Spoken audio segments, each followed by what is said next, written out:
Udan-udan, awakmu cek ngopo bolo? Aku cek gawe kopi karo ngangetke awak ning ngarep geni iki lho bolo. Ada sebuah cerita petani zaman dahulu dengan petani modern hari ini. Petani zaman dahulu ketika menanam, mereka itu tidak pernah membeli bibit. Ketika mereka panen, sebagian disimpan, sebagian dibuat makan, dan sebagian kecil untuk persediaan bibit yang akan datang.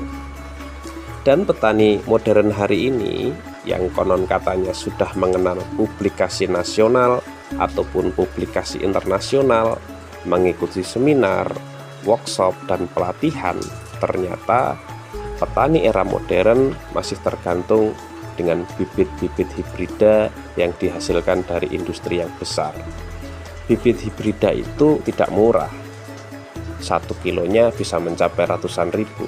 Sedangkan dari petani ketika kita menjual hasil panen kita, 1 kilo hanya di harga 3.000, 4.000, atau 5.000. Ketika kita bandingkan dengan harga bibit, ternyata sangat jauh sekali.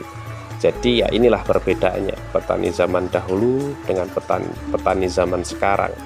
Meskipun petani zaman dahulu itu tidak mengenal yang namanya publikasi, tapi mereka mampu menciptakan bibit untuk dirinya.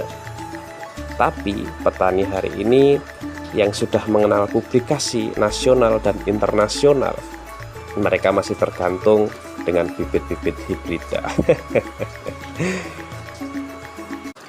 Udan-udan, awakmu cek ngopo bolo? Aku cek gawe kopi karo ngangetke awak ning ngarep geni iki lho bolo. Ada sebuah cerita petani zaman dahulu dengan petani modern hari ini.